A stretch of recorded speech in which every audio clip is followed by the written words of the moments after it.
On Monday morning we were sitting at the kitchen table. After breakfast I was sipping coffee and leafing through the latest commerçant when Katya suddenly spoke up. "Igor, put the paper down. We need to talk." Quote.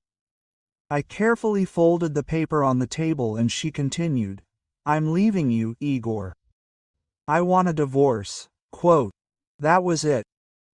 I silently unfolded the paper to the sports section and began reading the results of yesterday's matches. "I'm serious, Igor," she insisted, clearly irritated by my indifference. Her indignation only confirmed the correctness of my reaction. "Damn it, Igor, put the paper down and talk to me." "What is there to talk about?" I answered calmly, without looking up from the article. "Good riddance. It's not such a loss. You've been a lousy wife for the last year anyway, so just go." I put the newspaper down, stood up and headed to my office. I took a notepad out of the desk drawer, tore out a sheet of paper, took an envelope and went back to the kitchen. On the sheet of paper I wrote in a sweeping tone to Roman, "Thank you, thank you, thank you. And thank God that she's finally leaving me." As I was about to put the note in the envelope, I remembered the Russian lotto lottery tickets I'd bought at the kiosk yesterday. I took one out and added it to the letter. I finished writing. "Maybe if you're lucky and win, there'll be enough money for your mistress to stop giving you money. Otherwise, she'll ruin you. Good luck, my friend, you'll need it." Igor signed himself, immensely grateful. He folded the sheet of paper, sealed the envelope, wrote the address and handed it to Katya. "Give it to her when you see it." She took it envelope. Her face showed pure shock. "You know, Katyusha, if you think I'm a blind idiot, it doesn't mean that I really am a blind idiot. Although, perhaps, it would be better if I sent it myself, otherwise you'll open it, read it and throw it away. Why don't you just get out of my life?" I squeezed out. "And since you're leaving, pack your things quickly." "I'm not going anywhere," she got mad. "The only reason I'm not moving out is so that you can't bring your... Here." I got up, poured coffee into a thermos, topped it up from the coffee pot and headed for the exit. On the way to work, I stopped at the Esperbank branch near my house, closed our joint deposits and debit account, and took the contents of the individual bank safe. Then I popped into the VTB office near work and opened new accounts only in my name. After that, I called the bank, blocked all the additional cards in my wife's name and ordered a reissue only in my name. Having finished with financial matters, plunged into the work routine. After work I stayed late, had dinner with Marina, my personal assistant, in a restaurant at the business center. Over a glass of wine, I mentioned that I was a bachelor again, if her sister was still interested. Marina laughed. "To hell with my sister. If you're free again, I want to be first in line." Marina started out as a simple secretary 10 years ago. She turned out to be so smart that 4 years ago I promoted her to assistant, and 2 years ago to personal assistant to the manager. One Sunday I was having a barbecue at the site and invited Marina. She couldn't make it. My sister came from St. Petersburg. Tatiana turned out to be a spectacular blonde with curves. On Monday, Marina laughingly said that Tanya was crazy about me. I chuckled then. "Just don't tell Katya. She can be wildly jealous." Marina hinted at her interest in me, but I never took it seriously. "Okay, I was joking." "Then Tanya's in second place, and you can take first place." "I'm not joking at all, Igor Viktorovich. I'm absolutely serious. I want to try." "Marina, you can change your mind when you hear my proposal." "And what is it?" She wants a divorce. Let her divorce her lover. I have no idea what their plans are. She has a lover. Marina was genuinely surprised. She's been having an affair with the same guy for a year and a half. I think she finally decided that a few days a week is not enough for her, and she's going permanent. How long have you known? A year and a half. Almost from the very beginning. How did he find out? A friend saw her entering the Uncat mini hotel with a guy. He called me. I hired a private person, followed her for a week. Collected all the information. A year and a half. And you did nothing. What can you do? Make scandals, turn life upside down. We have a regime of jointly pressed property. Divide everything in half. Had to, I would sell the house, split the money, move from the cottage with a swimming pool, sauna and workshop to some apartment. No, thank you. I decided to just ignore it. Let her cook, wash, maintain the house. How could you be with her, knowing about her betrayal? You'd be surprised how quickly love turns to hate, and hate to indifference. I can't believe that a man like you went a year and a half without sex. Who said without sex? While Katya was offering, I didn't refuse. My purity decreased, of course, and I didn't touch her on the days when I knew she was with him. I just stopped making love, only sex. Do you know why she did it? I have no idea. And it's unlikely that he was the first. Do you think there were others? I don't know for sure. But in 10 years of marriage, she entered a certain state 4 times. She behaved exactly the same way as she had for the last year and a half with this affair. Just a guess, but I bet the reason is the same. If she hadn't been spotted and I hadn't been informed, I would still have taken her behavior for another female blage. Maybe I'm wrong, but it doesn't matter. I know about this relationship for sure, enough to understand. She's a cheater. What are you going to do now? I'll wait and see what she does. I closed the accounts, blocked the cards. I told her to get out. She wanted a divorce, let her get a divorce. She doesn't earn enough to support herself and pay a lawyer. She'll have to beg for money from her lover. Will she give the question? I suppose they discussed this before she filed a complaint, but who knows?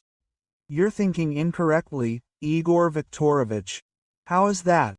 If she files for divorce first, she will be in control of the situation. You will be served with a lawsuit, and it could end badly. You can't imagine what she could do. They could force you to leave the house and leave it to her until the hearing.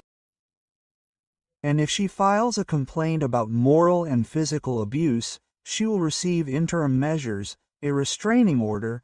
You will hold on away from her and away from the house. You need to set the pace, boss, take the wheel. Make her react, not the other way around. How's that? If you wait for her to file. And if she doesn't? If the lover doesn't give us the money for a divorce, that puts us in the position of adulterers. She can use it against you. She'll say, you cheated and I cheated, we're even. If you file, you can say that from your point of view the marriage is over, and what you do next is legally none of her business, but we'll still be married until the court rules. Being with you is technically adultery. No court will hold it against you if it started after the lawsuit was filed. Looks like I'll have to stay away from you until someone files. If we wait for her, it might take years or just a week, but she'll have control. If you file, you can meet with a lawyer tomorrow morning. She'll be served by Thursday. That'll give me the weekend to work on winning you over. Win me? I'm serious, boss. What's the point of being first in line if you're not going to take advantage of it? She was right, and I knew it. I took out my mobile and dialed Alexei. Lyosha and I had been friends since the 3rd grade. He became a family lawyer, a polite name for a divorce specialist. I explained the situation. He sympathized. He and Svetlana were our friends and he liked Katya, but assured me he would take care of the case in the morning. He asked me to come by at lunchtime to sign the papers, and we'd have lunch at the same time. Quote, just to be a jerk, I added, I need interim measures. I lied that Katya had threatened to do so. If I caused any problems during the divorce, her lover Roman would deal with me. Alexei laughed. Quote, I know it's complete nonsense, but I'll still apply. You do understand that there will be a hearing on these interim measures in 10 days, right? Alexei asked. I can get a ruling and arrange for delivery, but the court must consider the validity before extending the ban. I understand and am ready for this. But the main thing now is to evict her from the house and not let her in for some time. We don't have children, so she has no real grounds for using the house during the divorce. I adhere to the principle of possession of the 9 decadent right. The judge will have no reason to evict me and let her in. That's what I'm striving for. This morning I told her to get out, but I don't know what I'll find at home. Maybe she'll leave, maybe she'll stay. Where are you planning to give it to her? At work. Any chance of reaching an amicable agreement? None. Then see you tomorrow. I hung up and looked at Marina across the table. What do you have planned for me for the weekend? She outlined her ideas. It sounded very tempting. When I returned home, Katya was sitting at the kitchen table, looking through some papers. Why are you still here? I asked, getting a beer from the fridge. This is my home too. I'm staying until we agree otherwise. If you don't like my company, you can move out yourself. Not in this life. Sit down. Let's discuss what to do next. There's nothing to discuss. I know what I'm going to do, and I don't care about your plans. There are things that need to be decided, Igor. No, Katya, it's simple. If you want a divorce, go ahead. Hire a lawyer, file a lawsuit, pay the legal costs. I'll fight for every little thing. We have a jointly held property regime. Everything is split in half. We'll have to decide who gets what in this mess. I'll drag out the process so that your lawyer's bills grow. They don't work for free, you know. Do you want a coffee table? I want one too. The sofa. Sorry, Katya. It has great sentimental value for me. Why did you suddenly become like this? You didn't even show any emotion when I told you about the divorce. You just told me to pack up and leave. I looked at her in the eyes and took a chance. The first 3 times I let you go because you didn't want a divorce. I loved you enough to keep quiet and stay because you always came back. She turned away when I mentioned the 3 times. That confirmed my suspicions. It's hard to say why I stayed. I didn't file for divorce. I thought maybe I did something to anger you and you felt the need to get revenge. Eventually you ended your affairs, and I stupidly thought because I realized that you loved me and came back. I looked at the floor, noticing the stain on my shoes. I thought this thing with Roman was just a repeat, but now I see that I was wrong. I get it. You're just a cheater by nature. If you hadn't decided to leave me for Roman, if you hadn't broken up with him, You would have spread your legs for some other idiot in 6 months or a year. Thinking about it, I realized that some form of revenge was needed. More than anything, I wanted to take a thick belt and beat her until her skin bursts and blood spills onto the floor. But that's a direct road to prison. The only thing I can do without ending up behind bars is to make this divorce as difficult and expensive as possible. You're right, it's your home too. If you've decided to stay, I should let you. But I don't have to like it, and I don't have to talk to you. Move your things to the guest bedroom and stay away from me. I finished my beer and went up to our former bedroom. I think I've accomplished what I set out to do, given her food for thought. Now she needs to discuss everything with Roman, make a decision. It will take time. Time that Alexei will use to serve the claim and get interim measures. Of course, I could be wrong. Perhaps Katya had already met with a lawyer, and the documents were on their way to me. But most likely, by taking the money and blocking the cards, I left her with roughly what I expected when I withdrew the cash. If she had contacted a lawyer, she would have used our money to pay. Of course, Roman could have paid Bill. All that was left was to wait and hope that Alexei would make the first move. Got up in the morning and left before Katya left the bedroom. Had breakfast in a cafe in the morning and made a list of people to call after serving the claim. I wasn't going to let her make me look guilty.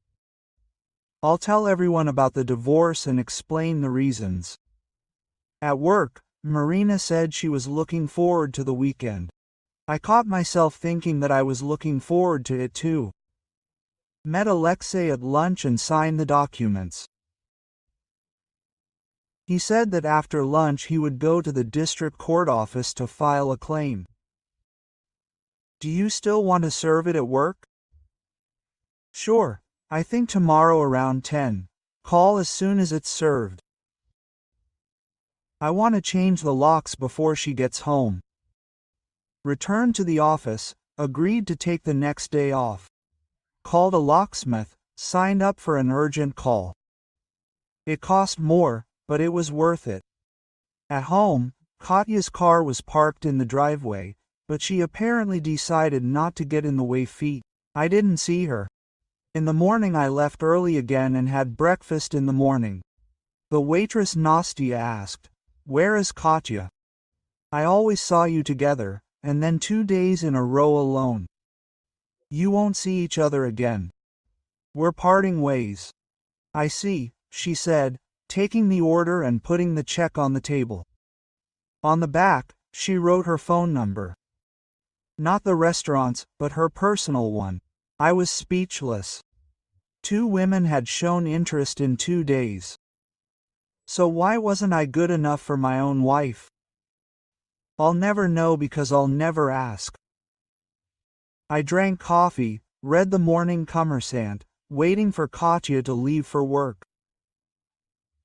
Then I went home and started packing her things, moving them to the garage. At 10:15, Alexei called. The documents were handed over. I called the mechanic. He was already working in 20 minutes. Less than an hour had passed when Katya's car drove into the entrance. She couldn't help but notice the open garage doors and the large cardboard sign. "Katya, all your things are in the garage." She stood there, staring at the sign, then tried to enter the house. Of course, the keys didn't fit. She rang the doorbell. I didn't answer. In the end left. I looked into the garage, took a couple of bags.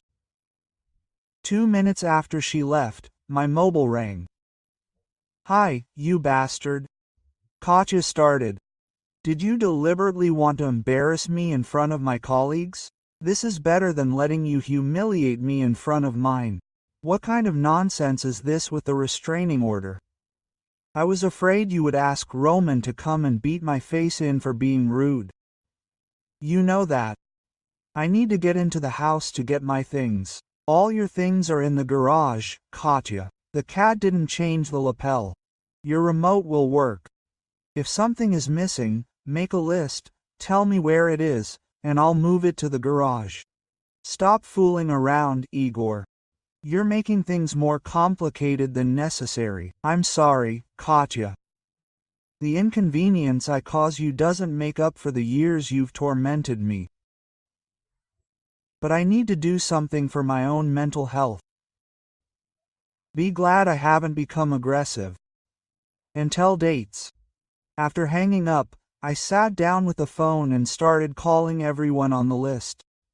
Most were shocked by Katya's betrayal, but 2 were not surprised.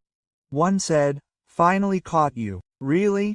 Another noticed, "Always thinking, you have an open marriage. She's always with some guy, and you never mentioned it." Decided to cross these 2 off my friends list. Katya's parents were the most shocked, tried to convince me that I was wrong. They always treated me well, almost like the son they never had. But I was not going to let Katya tell her version and make me feel guilty. If I let that happen, they would think badly of me, and I didn't want that. After the calls, I walked around the house again, collecting Katya's things, then made dinner. I had just finished eating when the guys and the private security company SHCHIT arrived. I have no doubt that Katya will violate the injunction and try to get into the house. Decided to install a video surveillance system. At work, I told Marina that I was ready for the weekend. She beamed with joy, quote, "Tomorrow night we're having dinner and dancing," she said. "That's where we'll start," I replied with a smile. When I got home, I saw exactly what I expected. Katya had taken some of the things and then burst into the house through the door from the garage. The kitchen looked like it had been bombed. Shards of plates and glasses littered the floor. There were broken lamps in the living room, but what made me smile was that she pulled all my clothes out of the closet, dumped them on the floor and urinated on them. All of this was recorded by cameras. Proof not only of a violation of the injunction, but also of malicious destruction of property. Excellent material for the upcoming hearing. I called Alexei. He contacted the police. They arrived, drew up an inspection report, and took photographs. The next day, Katya was detained right at work, taken to the department, fingerprinted, photographed, brought before a justice of the peace with charges of violating a court order and intentionally damaging someone else's property. To my surprise, the judge set a hearing date and released Katya on bail, despite all the mayhem that had been caused. The meeting with Marina went great. We planned a second one for Saturday, which also worked out. On Sunday, we had a great time at a picnic. On Monday, a hearing on interim measures was held. When the judge saw the footage from the cameras, he not only extended the ban, but also ordered Katya to compensate for all damaged property, pay for dry cleaning of clothes and cleaning of the bedroom. Gave her 10 days to comply, otherwise a fine and possible administrative arrest for failure to comply with the court decision. Just to tease me, I hired the most expensive cleaning company I could find. To my disappointment, Katya managed to pay everything the judge ordered. Over the next 2 weeks, I never saw her being held accountable for failure to comply. I met Marina often, but we didn't go further. Apart from kissing, sometimes quite passionately, nothing happened. We were both uncomfortable while I was formally married. However, we were slowly approaching the moment when everything would become serious. The divorce was finalized 6 months later without delay.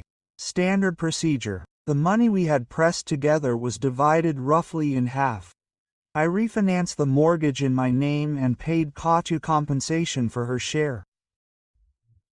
I was saving up in a separate account for an unexpected round-the-world trip for our anniversary. Katya didn't know about this, and I didn't enlighten her. She also had no idea about the deposit certificates in a safe deposit box bought with the last 2 bonuses. There was another small victory. Katya was awarded spousal support for 2 years or until she remarried, but it was set at only $15,000 per month instead of the required $50,000. It was unexpected. Alexei said that we were very lucky with the judges. The one who chaired the hearing on interim measures and the one who handled the divorce turned out to be well acquainted. Apparently, they discussed the cases among themselves. Both had unfaithful wives in the past. Neither believed that an innocent husband should pay for his wife's infidelity. At the same time, they strictly adhered to the law, without going beyond the limits. Things clearly didn't work out with Roman. 7 months after the divorce, Katya lived with her parents. 8 months later, I found myself in the bar of the Easy Mat Hotel, enjoying a beer and a sandwich with rosbiff. Someone sat down next to me. "I can buy you a beer." My ex-wife's ex-lover turned around. He became curious. He nodded. He called over the waitress and ordered us each a beer. Roman took a sip, put the glass down, stared into it, and began to pick the label off the bottle. A pile of scraps formed in front of him. Quote, "I didn't want to ruin everything for you," he said, without looking up. That night when he met her, she wasn't wearing a ring. He had no idea she was married, and she certainly didn't act like one. She was at a bar with friends and girls from work. I asked her to dance, she accepted. I bought her a drink, invited her to their table. They danced 3 more times. I asked her to meet, she accepted. He fell head over heels in love. A month later, we slept together at every opportunity.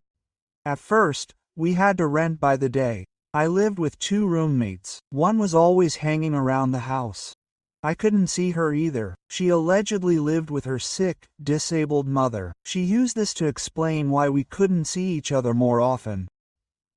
She said she could only go out when someone was looking after her mother. He paused, drank some beer, and eventually rented an apartment. There was no need for these mini hotels anymore, although the meetings remained irregular. He was in love, he was planning to propose. I wanted to buy a bigger house for us and her mother. But right before that, an acquaintance asked, "Why am I dating a cheater?" I was ready to hit him, but he told me that Katya was married and had a reputation. "It turns out that she cheated on you with his brother 2 years ago. When my brother found out about her husband, he broke up with her right away." Roman shook his head. "At first he didn't believe it, then he received your letter. He thought for a week before talking. She burst into tears, claimed that she didn't love you, portrayed you as a drunkard, a tyrant who beats her and morally humiliates her. Insisted that she hated you, but was afraid to leave. Allegedly, you threatened to track down and kill her and anyone she was with." He grinned. "By that time, I found out something. I realized she was lying. All thoughts of marriage had evaporated, but she was good in bed. When you kicked her out, he let her move in with me, on the condition that she would be ready to sleep whenever I wanted. Everything was fine until it ended divorce. She started talking about marriage. I put an end to it." Roman was silent for a moment, then continued. "My parents divorced because of my mother's infidelity. My father received custody.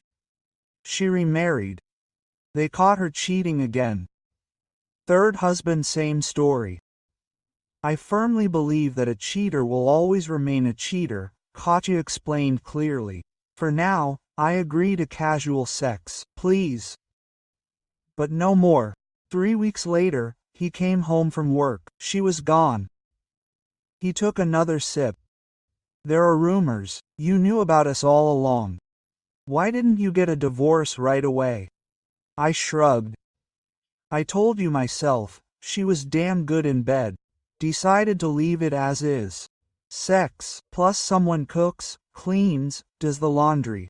It probably would have continued like this if she hadn't announced her departure and divorce. Roman finished his beer, stood up, took something out of his pocket, put it on the counter, and pushed it towards me. What is this? The lottery ticket you gave me. A winning one. Your other half. He handed over a payment order from Russian Lotto. The amount is impressive. Very impressive. I was waiting to give it to her after the divorce, so I wouldn't have to share it with her. For now, I left. When I returned to the office, Yana, my assistant, looked at me.